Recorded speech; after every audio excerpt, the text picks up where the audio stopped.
বিশ্বনবী মুহাম্মদুর রাসূলুল্লাহ সাল্লাল্লাহু আলাইহি ওয়াসাল্লাম গ্রহণযোগ্যতার বয়স থেকে শুরু করে 25 বছর পর্যন্ত একা একা প্রচেষ্টা করেছে। সমাজের অন্যায়গুলোর দ্বারে দ্বারে বারে বারে ঘুরেছে, একটা অন্যায়ের কবর দিতে পারে নাই, সমাজ থেকে একটা অন্যায় দূর করতে পারেন নাই।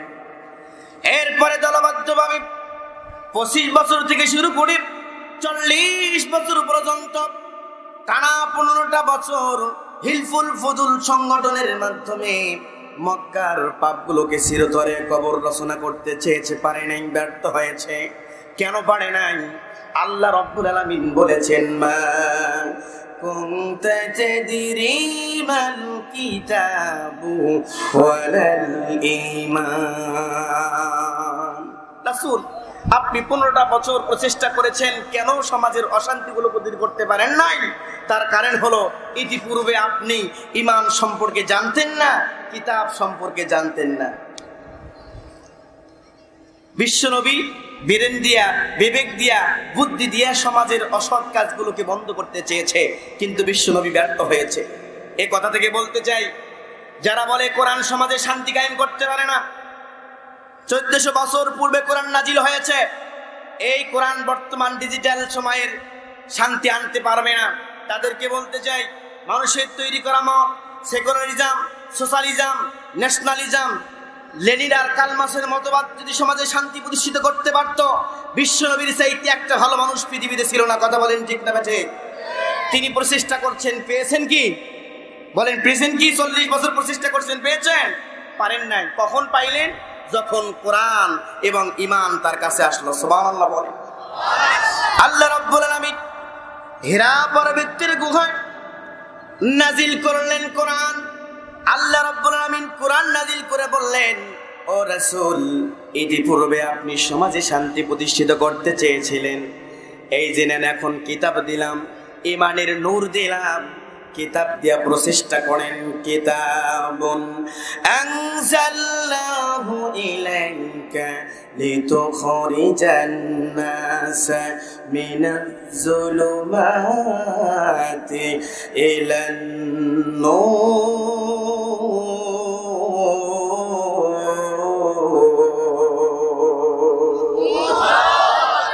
আল্লাহ রাব্বুল আলামিন বলেন, রাসূলকে এই নাম কিতাব, আপনার উপরে যে কিতাব নাজিল করেছি, কি জন্য নাজিল করেছি? লিতুখরিজান নাস, গোটা মানব সভ্যতার জন্য, শুধুমাত্র আপনি আর আপনার মক্কাবাসীর জন্য নয়, পৃথিবীতে মানব হিসাবে জন্মগ্রহণ করবেন যারা, করেছেন যারা, প্রত্যেকটা মানবতার জন্য, হিন্দু হোক, খ্রিস্টান হোক, বৌদ্ধ হোক, নাসারা হোক, প্রত্যেকটা মানুষের জন্য, হিদায়াতের জন্য, তাদেরকে জাহালাতের অন্ধকার থেকে মানুষের তৈরি করা মতাদর্শের ভিতরে থেকে, লেনিন কার্ল মার্ক্সের মতাদর্শের ভিতরে থেকে, অন্ধকারের জাহালাত থেকে তাদেরকে বের করে ইসলামের নূরে, কোরআনের নূরে জান্নাতি পথে বের করে আনবার জন্য আমি রব্বুল আলামিন কোরআনুল কারীম নাজিল করেছি। নাজিল হয়ে গেল কিতাব। বিশ্বনবী সেই কিতাব দিয়ে দাওয়াত দিয়েছে।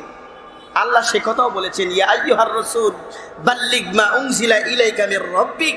হে রাসূল, আপনি তো চান সমাজটা শান্তিময় হয়ে যাক, কিতাব নাজিল হয়েছে, এখন শুয়ে থাকলে হবে না। বাল্লিগ, বাল্লাগা ইউবাল্লিগু তাবলীগান, আপনি প্রচার করেন, এই কোরআন দিয়ে তাবলীগ করেন। যখন মানুষ তার ব্যক্তিগত জীবন, পারিবারিক জীবন, সামাজিক জীবন, অর্থনৈতিক জীবন, রাজনৈতিক জীবন কোরআন দিয়ে সাজাবে, সমাজের অশান্তিগুলো দূর হয়ে যাবে, সমাজের ভিতরে শান্তি নাজিল হয়ে যাবে। সম্মানিত হাজিরিন, আলোচনা লম্বা করছি না, এরকম আলোচনা আপনারা অনেকবার শুনেছেন। আপনাদের কাছে প্রশ্ন, সমাজটা কি শান্তিতে কনভার্ট হয়েছিল কি? সুদীর্ঘ 40 বছরে যেটা হয় নাই, 10 বছর আর 13 বছর, কত বছর হয়? 23। কত বছর? 23 বছর। কথাগুলো কি বোঝা যায়? 23 বছর কোরআনের দাওয়াত দিয়েছেন, কোরআন দিয়ে। বলেন, শান্তি এখন আসছে কি আসে নাই? কথা বলে না। কোরআন দিয়ে যখন মানুষেরা ব্যক্তিগত জীবন, পারিবারিক জীবন, সামাজিক জীবন, অর্থনৈতিক জীবন, রাজনৈতিক জীবন মেনটেন করা শুরু করে দিয়েছে। যে সমস্ত মানুষের নারী সতীত্বের জম ছিল, সেই সমস্ত মানুষেরা নারী সতীত্বের পাহারাদার বনে গেছে। যে সমস্ত মানুষেরা মানুষের জীবন আর সম্পদের জম ছিল, সেই সমস্ত মানুষেরা মানুষের সম্পদ আর জীবনের পাহারাদার বনে গেছে।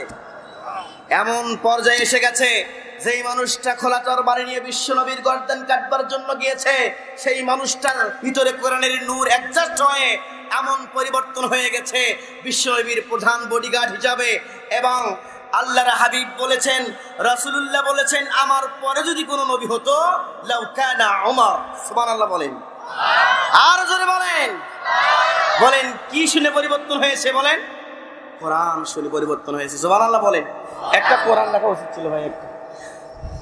তাহলে 23 বছরে পরিবর্তন আসছে। সেই কোরআন আজও আছে কি নাই?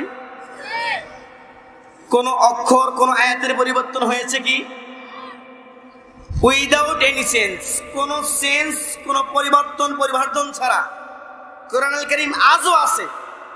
বিশ্বনবী শান্তি প্রতিষ্ঠিত করে দেখিয়েছেন। তিনি বলেছেন, তার বক্তৃতার এক সময়ে বলেছেন, খৈরুল কুরুনি করনি, শ্রেষ্ঠ যুগ আমার যুগ।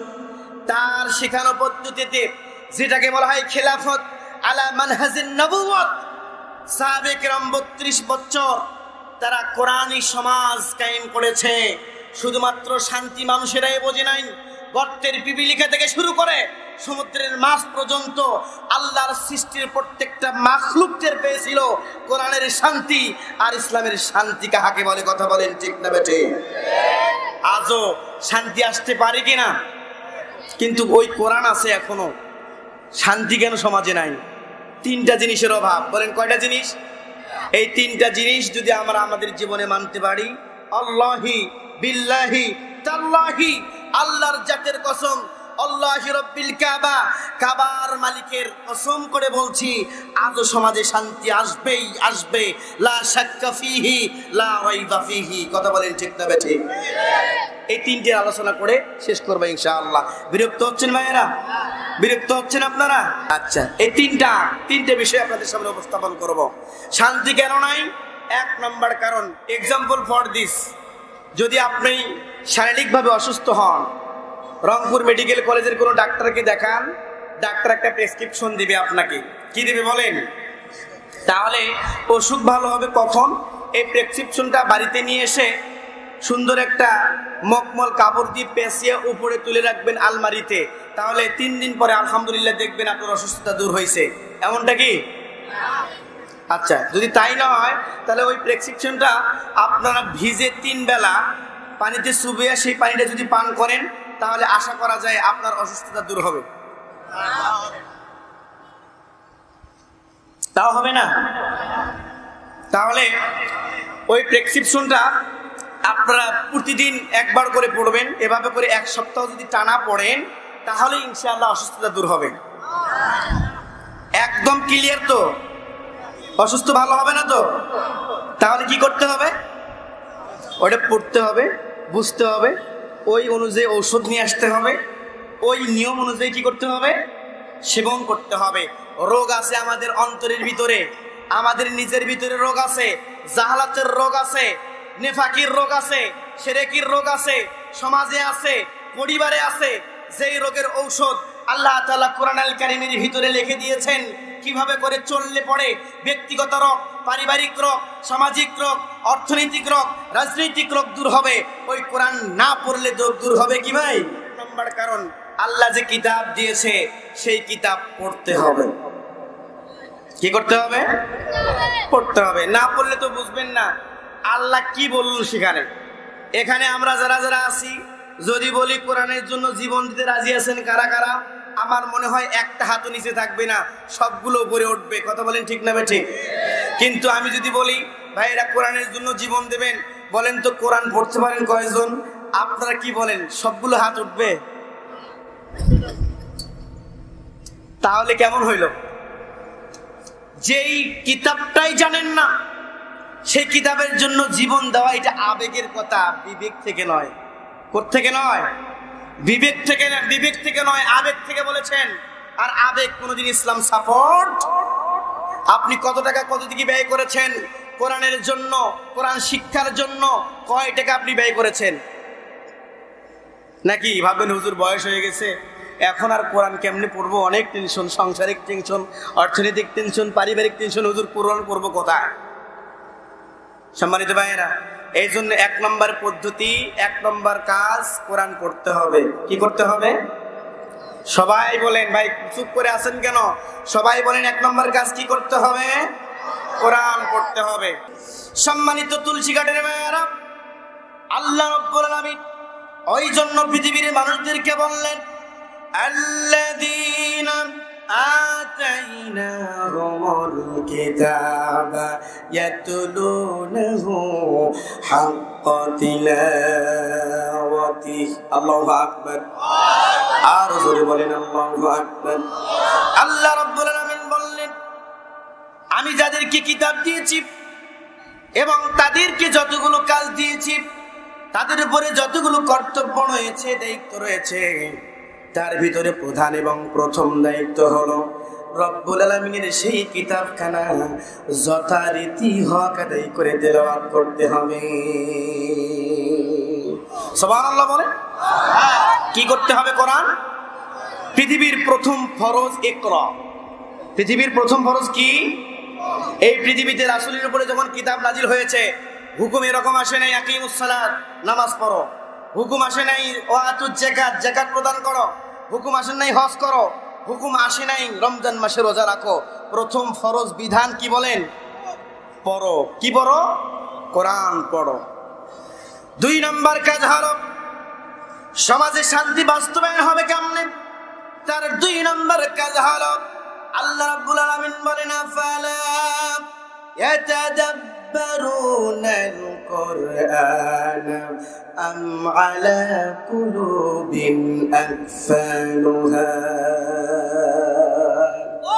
আল্লাহ বলেন, আফালা ইয়াতাদাব্বারুন, পৃথিবীর মানুষ, তোমাদের যত সমস্যা আছে সব সমস্যার সমাধান তিবিয়ানাল লিকুল্লি শাই কোরআনের ভিতরে দিয়েছি। তোমরা কোরআন না পড়ে, কোরআনের ভিতরে সমস্যার সমাধান না খুঁজে, না বুঝে কোথায় দৌড়াও মানুষের কাছে? শান্তি তো দিয়েছি, সমাধান তো দিয়েছি কোরআনের ভিতরে। আফালা ইয়াতাদাব্বারুন আই ইয়াতাফাক্কারুন, তোমরা কোরআন নিয়ে কেন ভাবো না? কোরআন কেন বোঝার চেষ্টা করো না? তার মানে হলো পৃথিবীতে শান্তি নাজিল করার 2 নম্বর পদ্ধতি কোরআন বুঝতে হবে। 2 নম্বর পদ্ধতি কি? সম্মানিত ভাইয়েরা, 1 নম্বর আর 2 নম্বর পদ্ধতি, কোরআন পড়তে হবে। 2 নম্বরে কোরআন বলেন। 1 নম্বরে কি করতে হবে? সবাইকে বলতে হবে। পিছনের ভাইরা কোনো আওয়াজ দিচ্ছেন না, চুপ করে আছেন কেন? মন খারাপ? ভাই মন খারাপ না তো? না, তাহলে একটু আওয়াজ দেন মেহেরবানি করে। এই যে এই মাঝের খুঁটি থেকে, 2 নম্বর খুঁটি থেকে এই দিকের গুলা ভাই বলেন তো একবার আল্লাহু আকবার। আপনারা চুপ থাকেন। 2 নম্বর খুঁটি থেকে লাস্টের 3টা খুঁটি বলেন তো আল্লাহু আকবার। সাজা দিয়া বলেন, কারা ফার্স্ট? কাদের আওয়াজ বেশি হয়েছে? পিছনের গুলা? আমার তো মনে হলো সামনের গুলা।